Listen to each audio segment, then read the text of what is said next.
So of course, when I would sneak out, go to this guy's place, he's a man, of course. He started having sex at 15. He hit me with everything he could find. Hit me with a pan. Alikuwa anashika kichwa changu anigonganisha kwa ukuta. Nilibleed hiyo siku. He hit me so bad that kama si neighbors, I don't know. I was alone crying on the floor. He was asleep as if nothing had happened. Tuko family, welcome to today's episode of My Story. My name is Yvonne Kawira. Today we have had a different setup because we're trying to hide or conceal the face of our guests. The story she's about to share is sensitive, and displaying her face along with her story will jeopardize her life. And her life is so young, she's just starting off. So we do not want to make the situation worse than it already is. So as we welcome you to this episode of My Story, we will ask you to bear with us as you listen to this story of a young girl. Karibu sana. We will call you Cate for this episode. Karibu Cate. My name is Cate. I'm 20 years of age. Nimezaliwa Western. I've been raised up in Western all my life. I was born in a Christian family, and I was lucky to have both my parents. My parents had stable jobs, both of them, and they tried their best to they gave us the best life they could. I can't complain that we lacked anything throughout my childhood. Okay. We had a perfect life. Although I come from a family of 5, although I have 3 step siblings, 2 step brothers and 1 step sister. We grew up together. Life was not that easy. I can't say I didn't lack anything, but I was really being mistreated by my step siblings. My eldest brother used to beat me. I was so young. I was about 7, 8. I never ever understood why he was that cruel to me, why he was so mean to me. I never got to understand why. Did he know that you are not his because real sister? I think he was old enough to understand that I'm not their biological sister. So he used to beat me. He used to be so mean to me, especially when our parents were not around, because my mom used to go to work daily and our dad used to come home like once a month.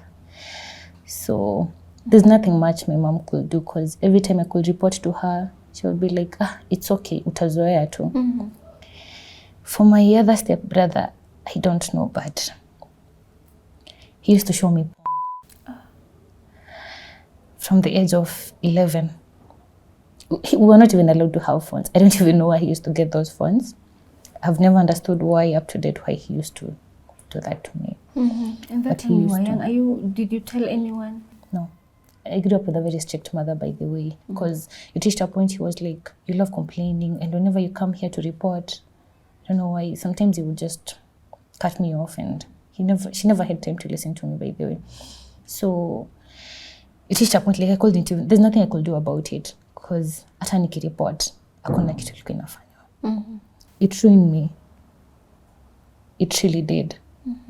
Because when he used to show me, he will do that maybe in his room when nobody was not around. There's a number of times he tried to touch me. I was so young. Your stepbrother? My stepbrother. The first time he tried that, I think I was in class 6. My mother was not at home that day. And of course, dad was not around. My other brother, they had a separate house. So my other brother was there. My sister was in her room. And I was all alone with him in the sitting room. We were all watching. And he started touching me, but he didn't do anything. He touched me, he kissed me. And then he just left. That was the first time. So for the second time he tried that, I was in class 7. But then I had already grown. I think I had sense of this is wrong and this is right. So nilimkataza. And I threatened to report him to his father. But all the same, I was never comfortable there, because the hate was so loud. I never got to understand why, but the hate was so loud with my step siblings. The reason why the hate was so loud, I was the brightest among all of them. I used to be position 1 ever since standard 1 to standard 8. That used to be my position. I never dropped out of that. I used to score well, 400 and above. And if there's one thing my father really liked, my stepfather was a bright student. Yeah. My father valued education so much. So that made me, I think he had this soft spot for me. Yeah. Of course, he would treat me nice. Whenever I passed my examinations, he would gift me, you see, and for the other one, they were not getting such privileges. So I think that's one of the reasons why they grew up to hate me. I passed my KCPE. I joined a national school in Western. Everything was okay. Of course, I was determined to learn. Everyone had hopes in me, everyone in the family. So I joined, and when I joined that school, I met friends. I made friends, of course. Now, things started falling apart when I was approached by a lesbian in that school. I didn't know who to talk to about it. That was a big school. And then you see, there are these stories that go around. You see, this is a national school. You see, even if you go to report, I asked one of my friends, but I talked to one of my friends about it. And she was a senior. She was in Form 3 by then. All she told me was, do not even bother to go and report because nothing much. Okay. The only thing you'll be told is that we'll investigate and all, but nothing much can be done. This is a big school. People have money. People have, you see. At that point, when this girl is approaching you, what is she telling you to do? She was always clear with me. She would tell me, like, you see, I want us to, okay. She would ask me to sneak with her to places, maybe in the bathroom as late as 10 p.m. when everyone is asleep. Now, that was a big school. By 9:30, everyone should be in bed, all the lights off. Yeah. So she would do that. And of course, I was uncomfortable with all of that. But I didn't know who to. I was so naive. I didn't know who to talk to because, remember, I grew up. I used to try and talk to my mom, but she never even listened. So I used to tell myself, like, this is a new environment. I don't know anyone here. So hata nikienda nionge, nani atanisikiza. So mkisneak huko kwa corners, then what? I never sneaked in with her. I would tell her, like, come. I would give her all sorts of excuses until it became too much. So I couldn't stay in that school for sure. I couldn't. It became so bad, so I had to change schools. So throughout my high school, I've been to different schools. I used to do well in all of the schools. Yeah. And in every school I joined, hakuna shule principal alikuwa na approve ni transfer. Because I was always the top 10. I used to score A's. So it was so hard for me to get a transfer. So at some point I would use force. I would just try and sneak out. And when I sneak out, sikuwa nakubali kurudi. You remember I told you my brother exposed me to at such an early age.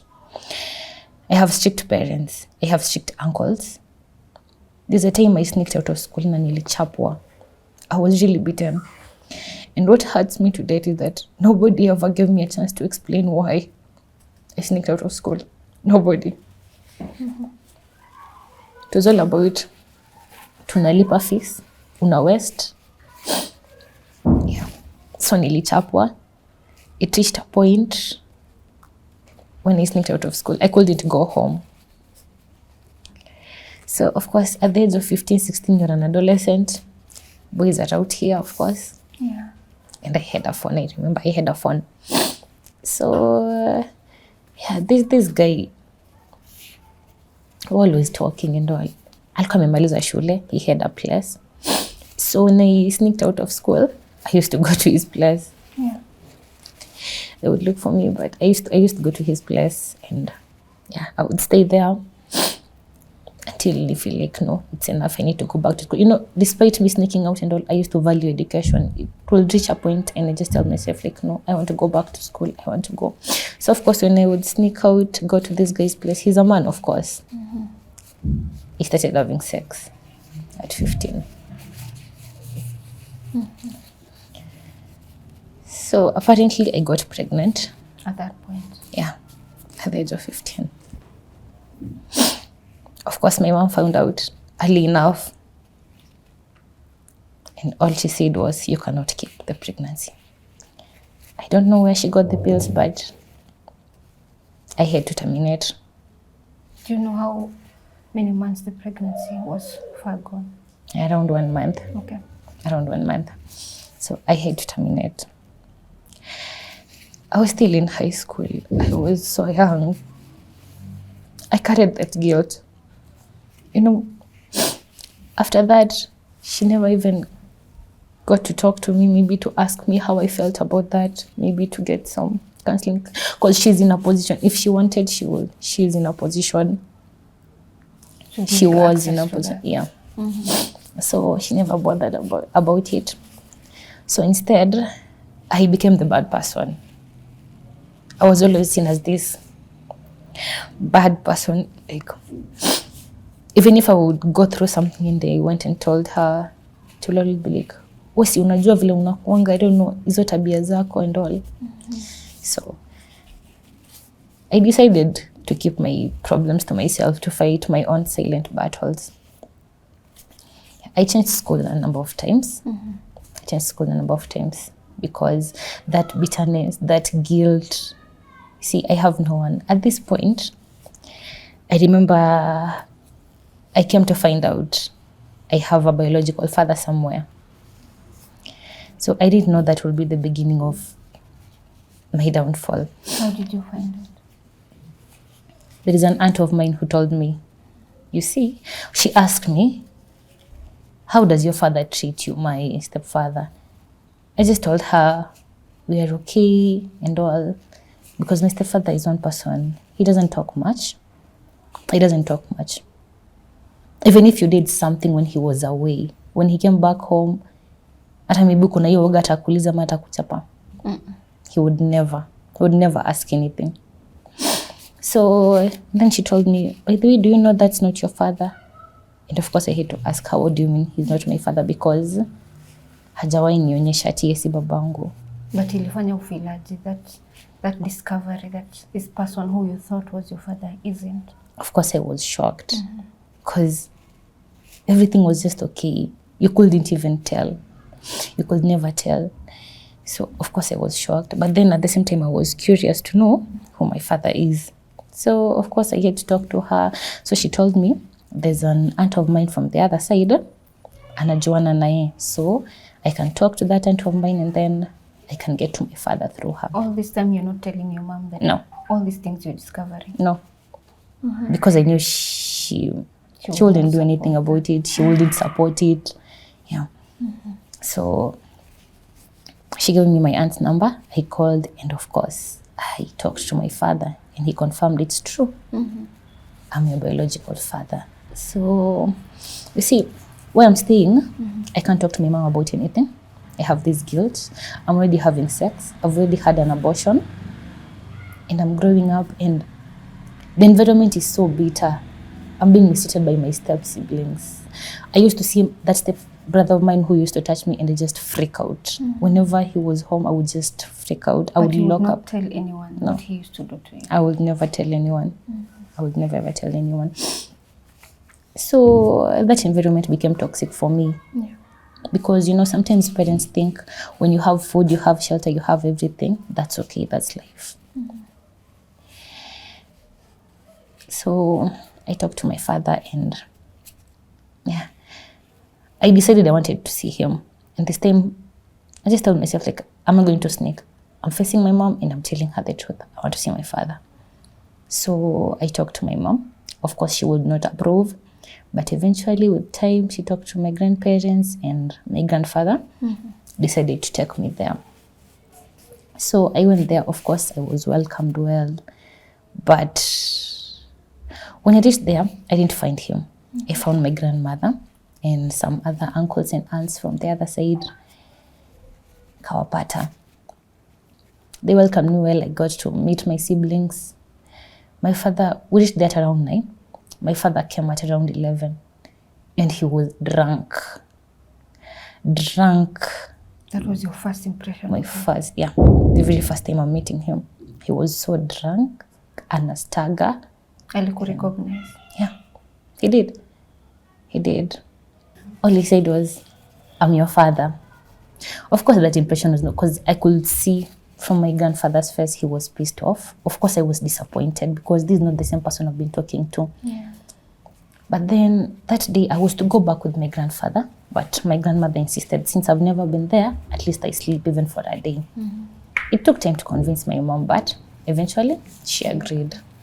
So I stayed there, and that night my grandmother came to my room, came to where I was sleeping, and Alimbia too, I want to tell you what exactly happened between your father and mother. I will not really explain much on that, but she made me believe my mother was the bad person. My mother and her family. She made me believe that my mother left my father because my father was poor at that time. So of course it made sense at that point, because nikiangalia kwenye my dad yuko, life is not the same as where my mom is. Of course my mom, we're somewhere compared to there. So I went home the following day, and they told me, like, if you need anything, please reach out. Yeah, communicate. We're still here. We love you. You're your family. So of course I went home with some contentment, like, you see, that finally, yeah, that's where I belong. At least you see, finally, even if I don't have anyone to talk to this other side, I can still talk to my people. So I went home.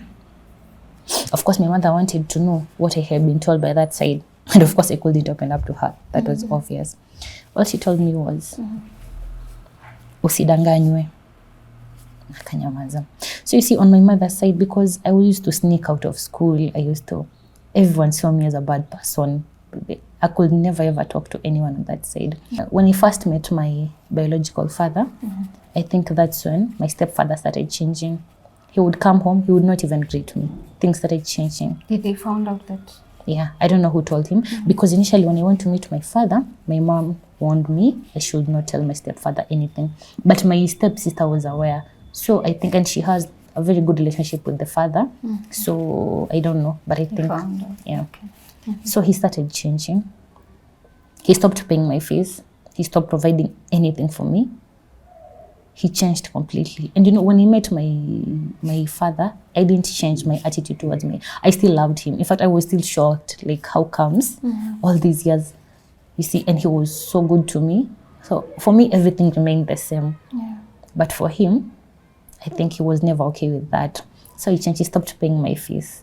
And at that point, I didn't know that he stopped paying my fees. Because I remember I would ask something from him, as usual, he would tell me, talk to mom. So I don't know, I never put that into, I always used to brush it off. Yeah. But I didn't know there was something behind it. When you decided to terminate the first child that you had, did you continue with that relationship? Did you end it? What happened? When he came back, of course, he had to ask me, like, are you still pregnant? I want to tell my parents. And I told him, no, this is what happened. And then he said, like, if you terminated the pregnancy, then we have nothing else to talk about. So that's how it ended. Yes. So here you are seeking solace from other boys who are trying to show interest in you. Because I was so guilty at that point, and my mom could never even realize it. I could not talk to anyone. Already my step-siblings never loved me from the very word go, so I could never talk to anyone.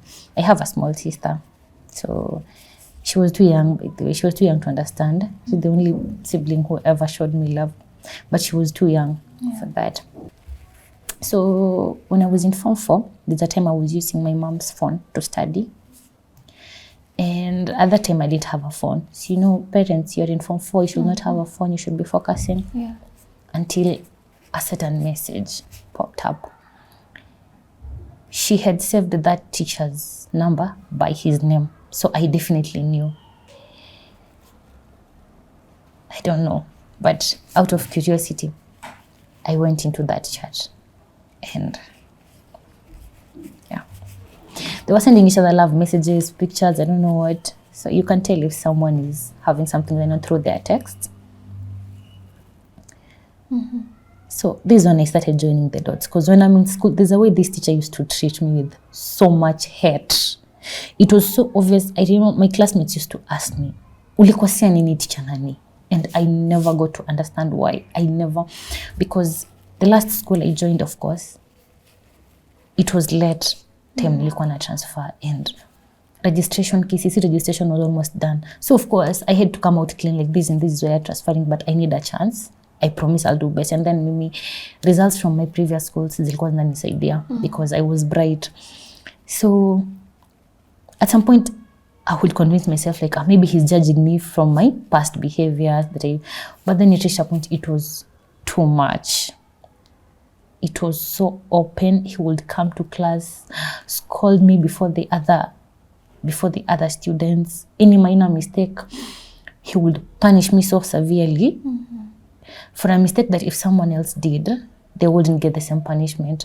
So it was so obvious until some of my classmates actually had to ask me, mbona tichana ni wana kutreat hivi? And I never got to know. So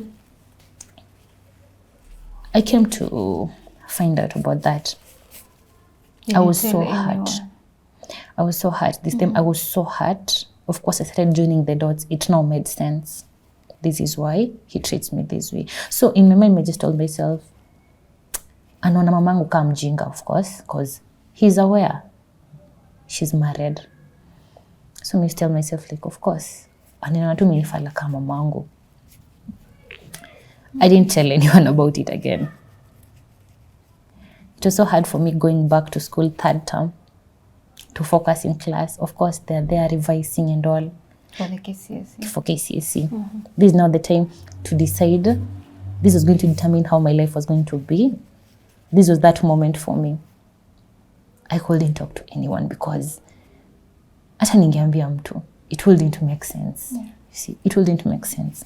So since then, I was always curious about,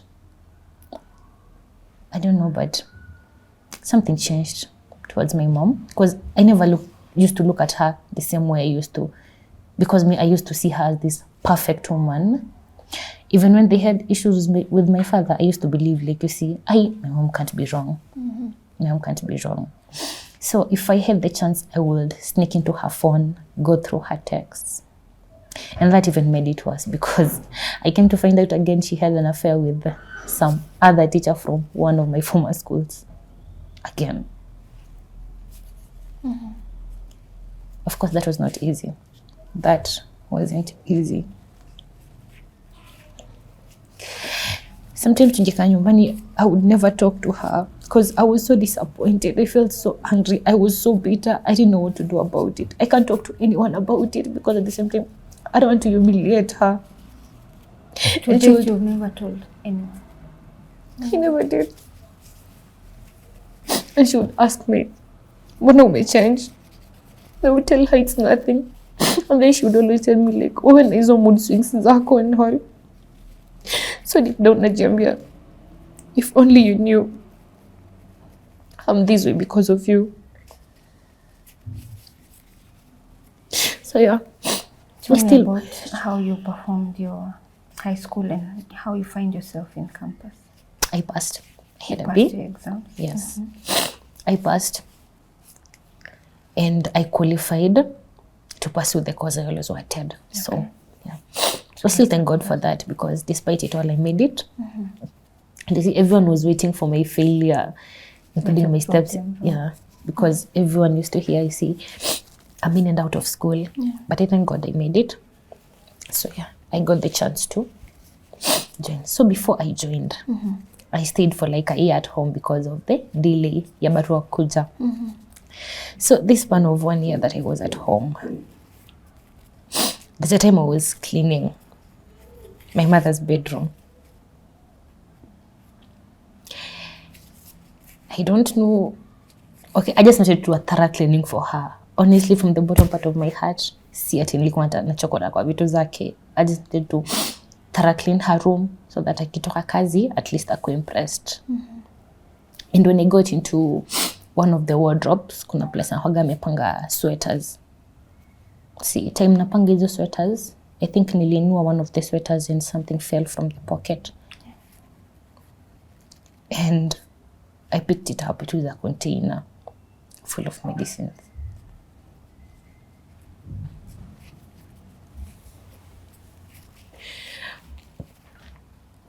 I didn't know what they were. Honestly, at that time, I didn't know what they were.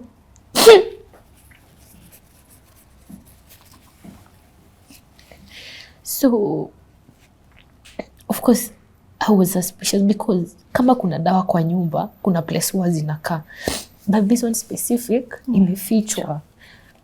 But I never asked. You see, me grew up nikijua, nobody will ever listen to my side of the story.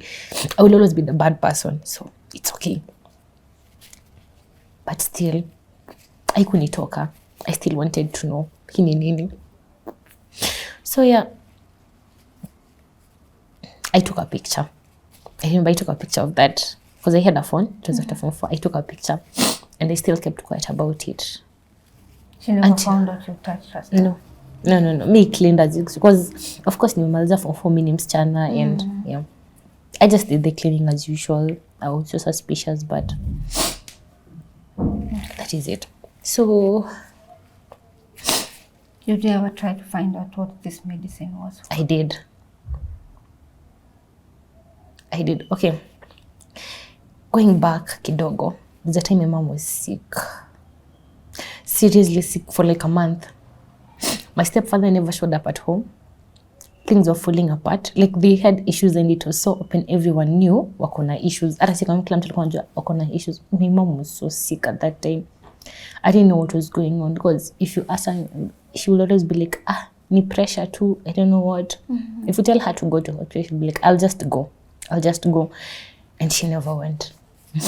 So I don't know if it's overthinking, but I wasn't at peace when niliona hizo dawa. So of course I tried to find out. Google and every source I called. So I remember there's a certain nurse in a local hospital na ananijua. So I had to use a different number. I texted him and I pretend to be someone else. I used a fake name like, you see, I'm this and this. I've been given your number. Nimekuwa nasikia hivi na hivi. What should I do? Then he was kind enough, he replied. And then I sent him the picture. And then I asked him, unajua hizi ni nini? So he asked me, where did you get this? Nikamwambia, just need to know. He told me, and hospitali, utaambiwa. I just told him like, please let me know. I lied to him like, see, I was in my boyfriend's house and I found these pills and I want to know what they are and all. Yeah. So he called. I didn't pick the call because I knew he would recognize my voice. So he texted me like, I would advise you to go to hospital. So he started asking questions. Have you been having sex with that person? See, is it protected or unprotected? So what he said is, I would advise you to go to hospital and get tested. So that's when it hit me. See, these are ARVs. I couldn't stay at home. I couldn't stay at home. I just told myself, imezidi. I couldn't even face my mom. I can't tell my step siblings because they used to have a certain hate towards her. So this could be a win for them. Yeah. I decided I'm leaving home. So I cooked up a story and I said, I'm coming to Nairobi. I've found a job and all. So yeah, they let me come. So when I came, of course I didn't have a job. It was all a lie. So you see, I'm a teenager, of course. There are boys which were interested in me. So all I could do was, see, have a friend here. Of course, someone will be like, where are you? Are you in Nairobi? I want to see you. So I go here. I stay here for a week. I have relatives, but I never used to go to them because me believed everyone knows I'm a bad person. So you didn't feel you belonged anywhere else? No. So me, I would seek refuge from friends and all, and especially male friends. So I was ruining my life and I didn't even realize it. All this time you're still waiting to join your country? Yes, I'm still waiting. So I will move from one place to another, 1 month to another. I got pregnant. The second time? The second time I got pregnant, I didn't even know pregnancy in year 9. I didn't. All I knew was I can't keep the pregnancy. I'm supposed to go to school. My mom will kill me. I don't even know who the father is. So I told myself, no, I can't. So I asked from a few friends, do you know anyone? who can do this and this for me? Yes, I found someone. And yeah, I terminated the second pregnancy.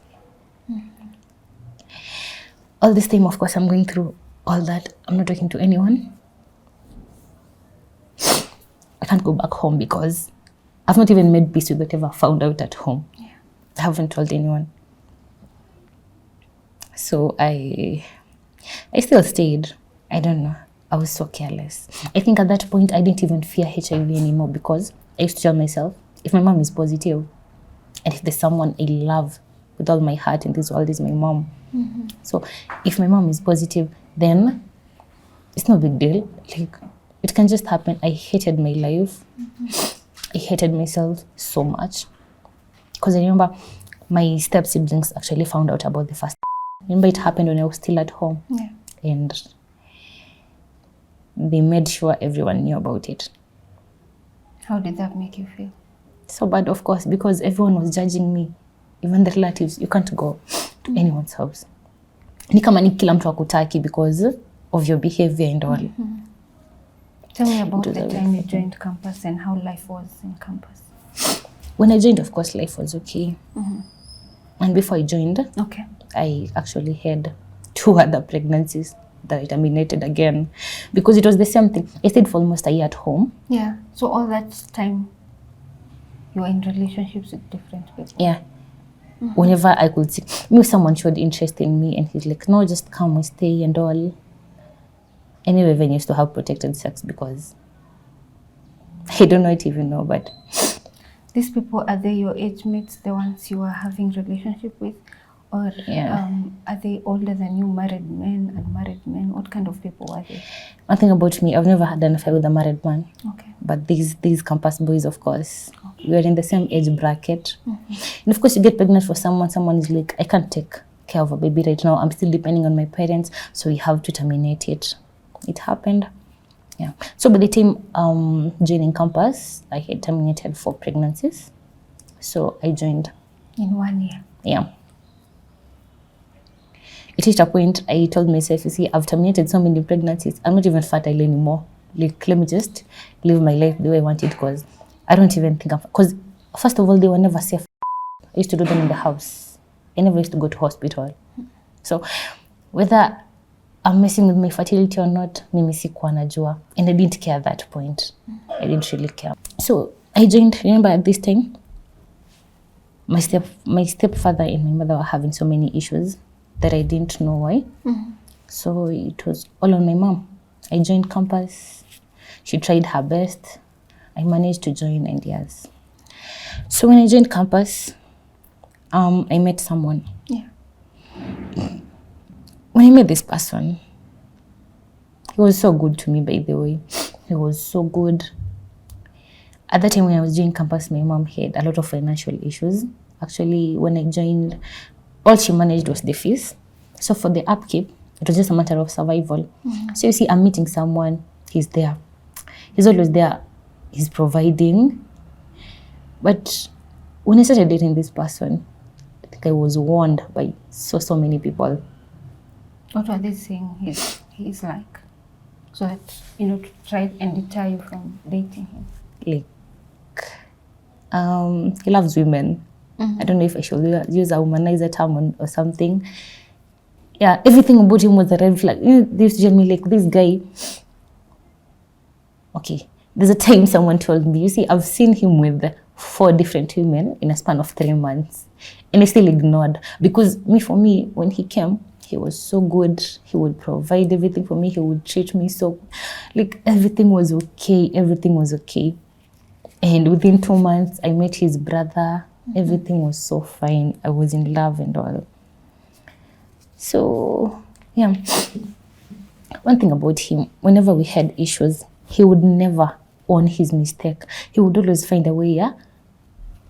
Ni kama irudi ionekane wenye. Okay, he would always react to how I reacted to his toxicity. He would never consider that part like, nini meni trigger nika react hivi. So whenever I would overreact to something, he would be like, you're being dramatic, just overreacting to things and all. So ukijaribu kumwambia, like ni hivi na hivi umefanya, he will never admit anything.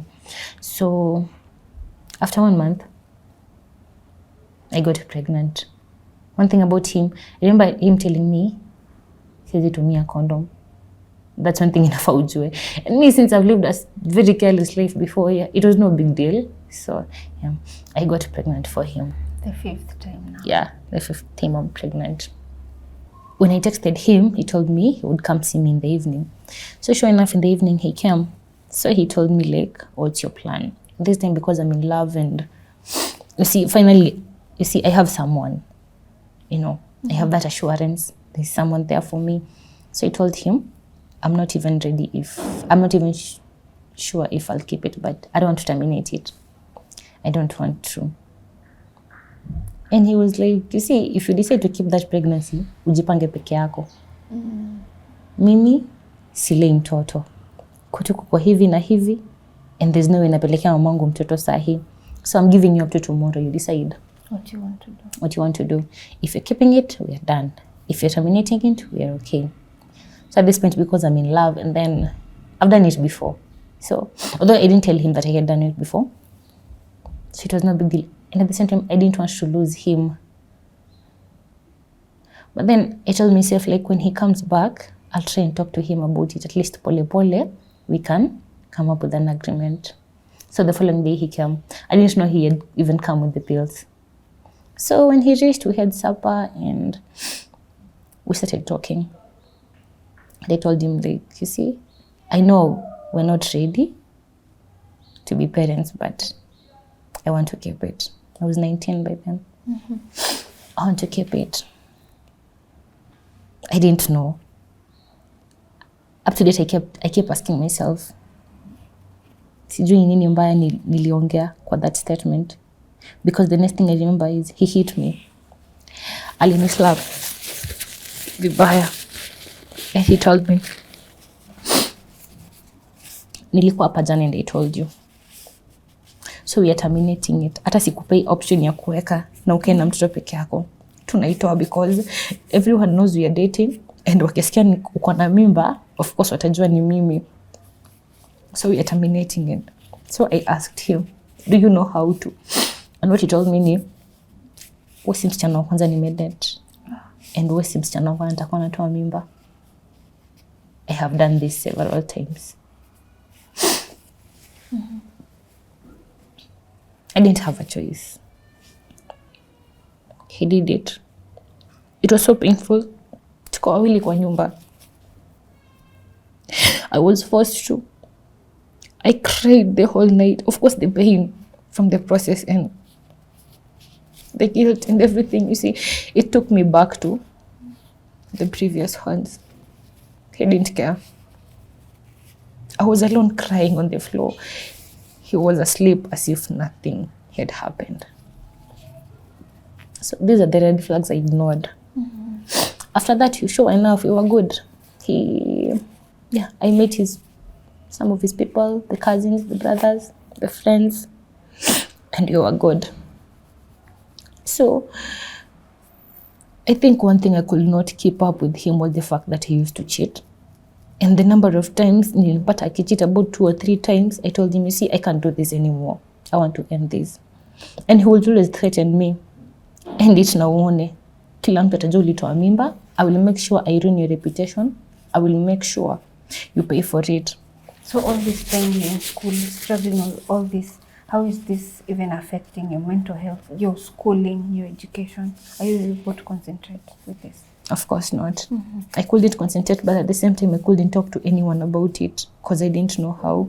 I was so afraid of being judged. And here you are, you can't leave him because he's threatened to expose you. I can't even talk to my mom. I can't. I've done it before, and of course, I would be blamed. Ningeambiwa ulijitakia. It really affected me. Actually, I had a supplementary that first semester. It was so bad on me.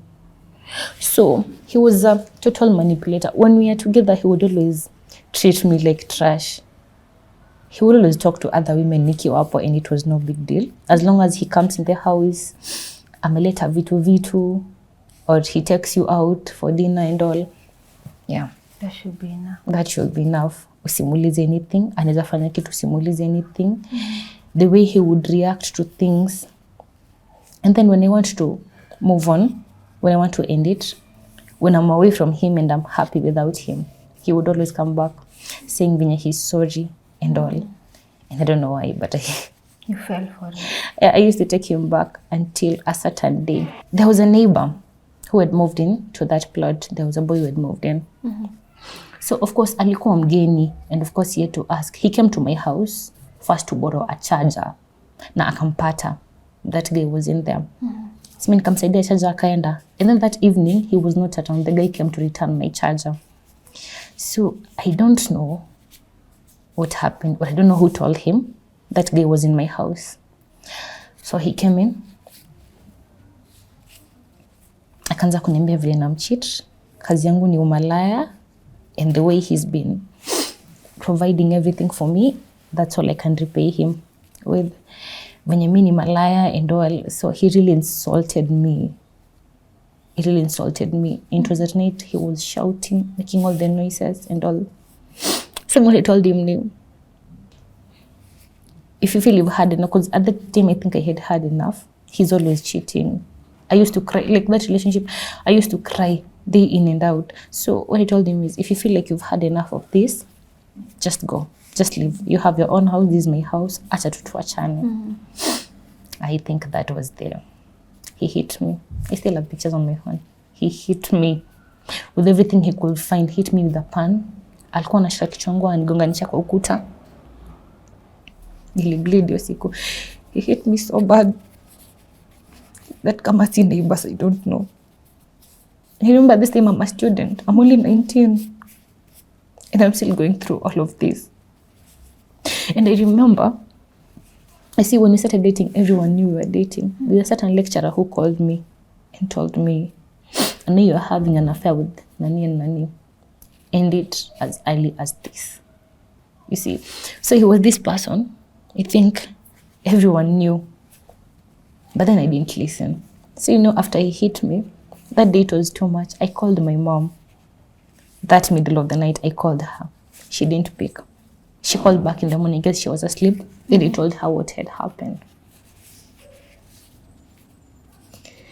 And what hurts me is that before even asking me why he hit me, all she said was,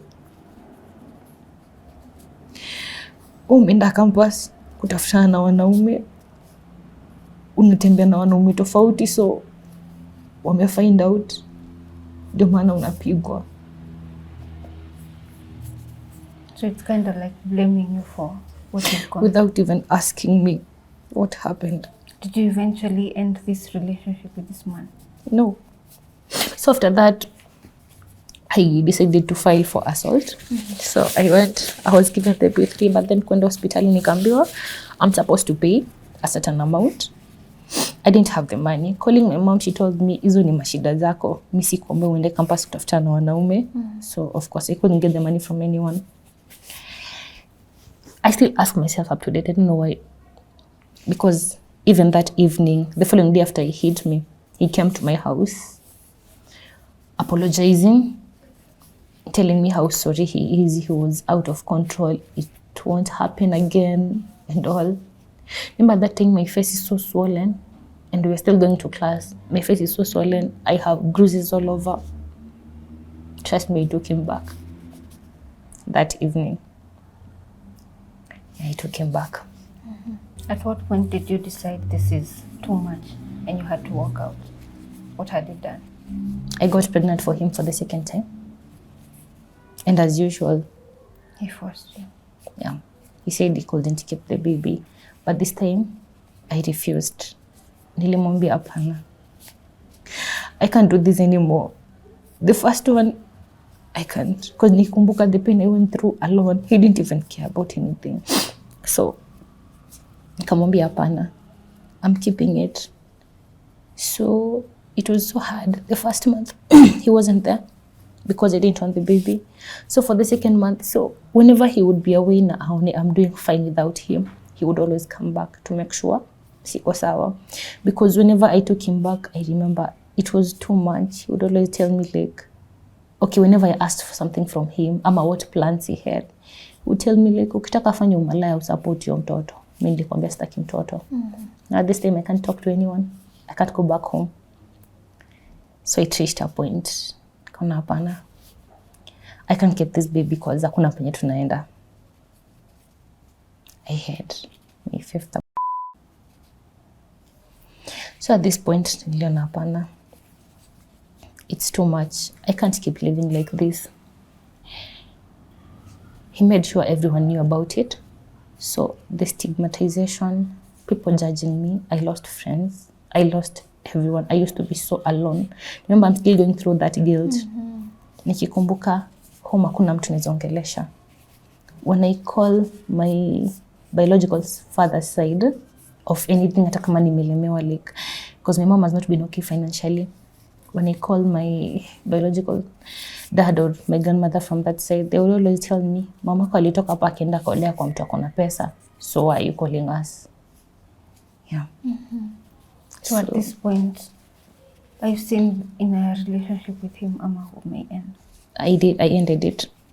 Because of all that stigmatization and everything I went through. Yeah. I hated my life. I was used to, as young as 19, I've slept with so many men, different men.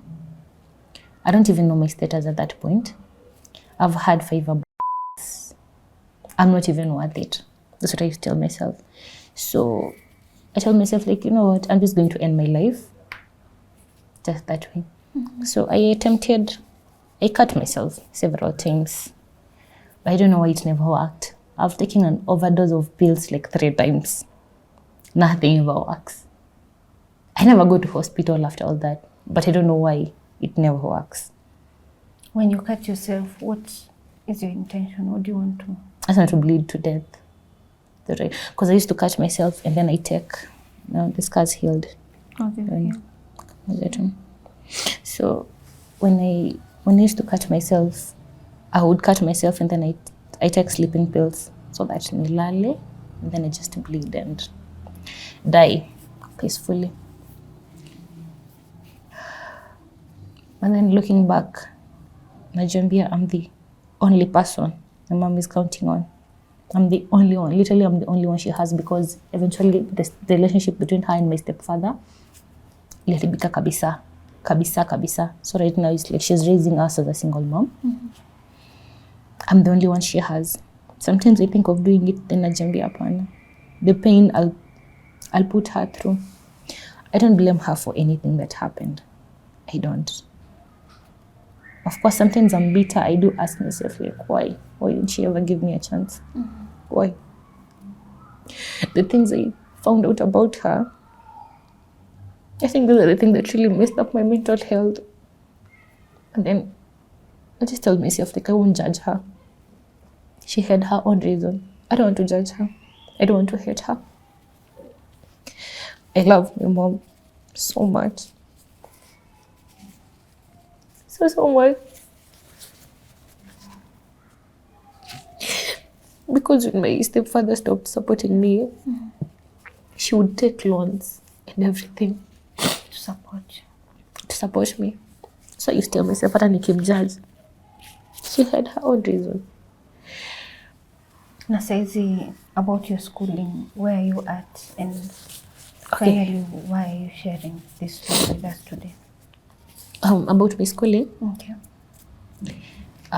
When the semester started, my mom sent me all the fees. But I was still in a relationship with this person. Okay. So he told me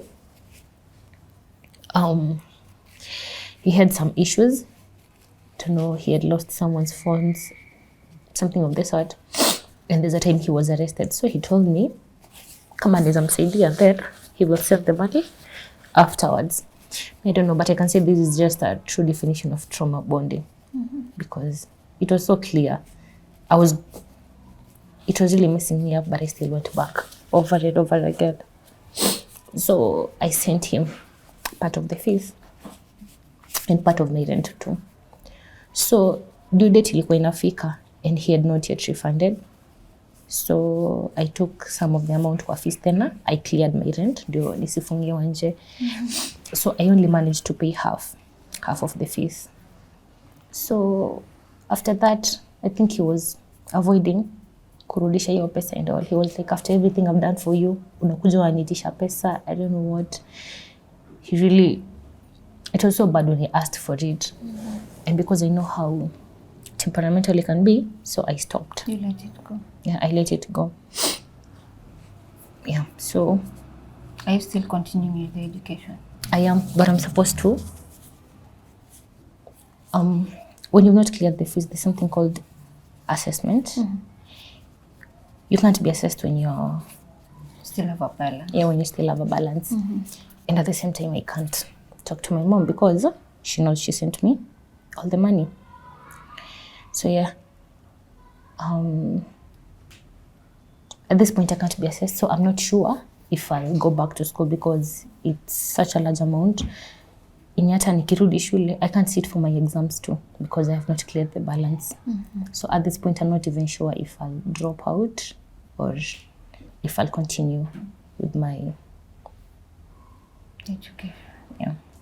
And what do you want for your future? What is it that you want to see being different from this point on? I don't want to regret.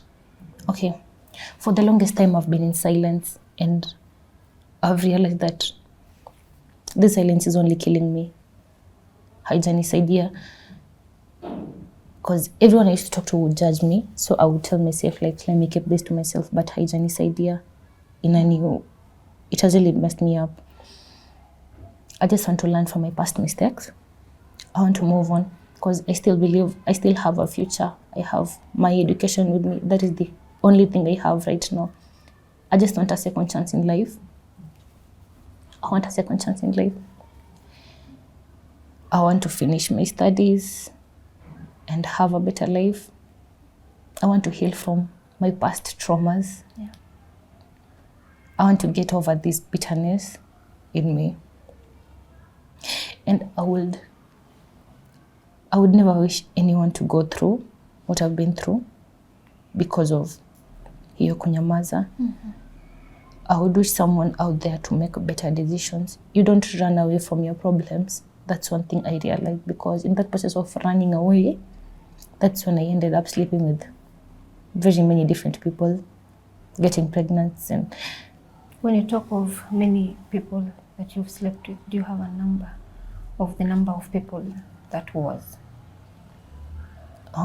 It can't be, I don't have a specific number, but not less than 20. I am sure.